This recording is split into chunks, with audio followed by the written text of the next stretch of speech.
most people don't have a clothing problem. They have an organization problem. Somewhere in that closet is an outfit worth wearing today. It's just buried, forgotten, or paired with the wrong things. Here's how to find it, without spending a single dollar. Let's break a myth first. A wardrobe refresh means buying something new, right? Wrong. Studies on consumer behavior suggest most people wear only about 20% of their closet on repeat, while the other 80% sits untouched season after season. That's not a shopping problem. That's a visibility problem. The clothes are there, they're just not being seen, used, or styled properly.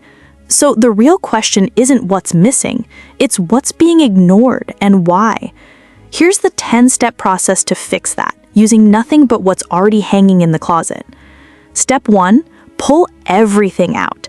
Every single item, not just what's on hangers, drawers, the back corner of the closet, that one bag or box of maybe clothes shoved out of sight. This step feels excessive, but it matters. When clothes are out of sight, they're out of mind, and the brain simply stops registering them as options. But laid out in full view, on a bed or across the floor, forgotten pieces suddenly reappear. This step alone usually produces a few, "Wait, I still own this?" moments, and those moments are exactly the point. Step 2, sort into 3 piles. Pile 1 is the worn constantly pile. No explanation needed. These are the go-to pieces already in heavy rotation. Pile 2 is the forgotten but still good pile. Items that fit fine, look fine, and haven't been touched in weeks or months for no real reason. Pile 3 is the "why is this still here" pile. Things that don't fit right, don't suit anymore, or just don't spark any interest. Nothing gets thrown away at this stage. This step is purely about seeing the full picture clearly, probably for the first time in a long time. Step 3, rediscover pile 2. This is where most of the value is hiding, and it's the step most people skip. Try everything on, not held up in front of a mirror, actually worn on the body. Clothes look completely different once they're on versus just glanced out on a hanger. While trying things on, ask 2 simple questions. What would this pair with? And where would this actually get used? If there's a clear answer to both, that item goes straight back into everyday rotation. If there isn't, it moves toward pile 3 instead. Step 4, shop the closet like a store. This is one of the most useful mindset shifts in this whole process. Pick one forgotten piece and build 3 completely different outfits around it. Swap the shoes, change the layers, tuck it in instead of leaving it loose, add a belt, pair it with something unexpected instead of the obvious choice. One single piece, styled 3 different ways, can function like 3 separate outfits. This is the shift from seeing clothes as individual items to seeing them as building blocks that combine in multiple directions. Step 5. Try unexpected combinations. Most people default to the same 3 or 4 outfits on repeat, simply because they only know a handful of combinations that actually work. Breaking that pattern is easier than it sounds. Try a dressier top with casual jeans instead of tailored trousers. Wear an evening piece with trainers for a daytime look. Layer a dress over trousers for a completely different silhouette. These small, slightly unusual swaps are often what make old clothes suddenly feel new again, and none of it requires spending a cent. Step 6.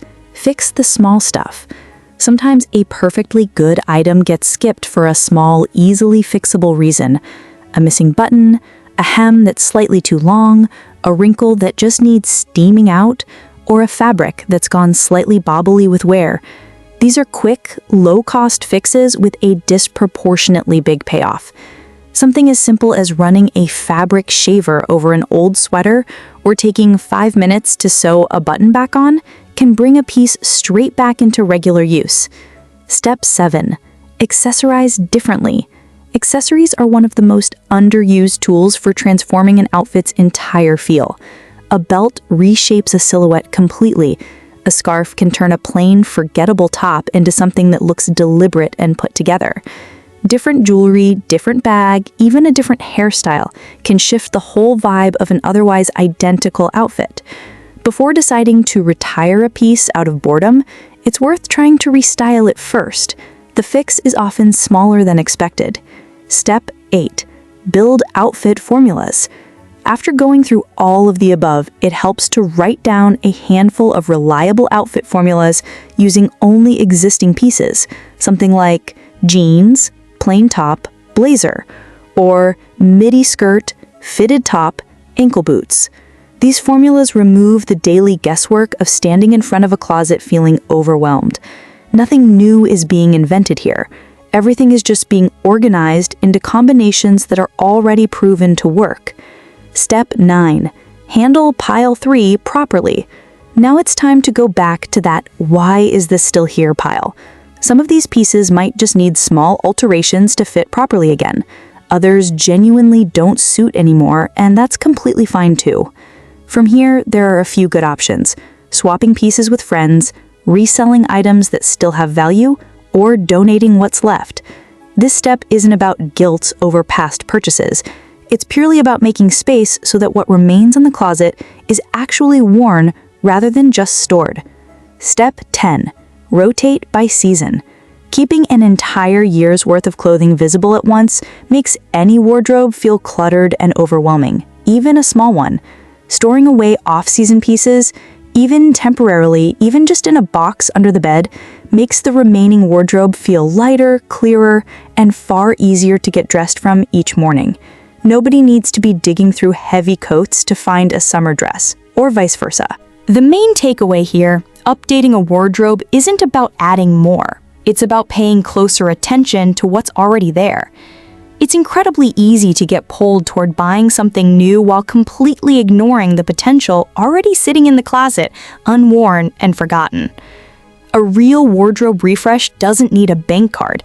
It just needs a bit of time, a little creativity, and a willingness to style familiar pieces in unfamiliar ways. Try this method before the next shopping trip.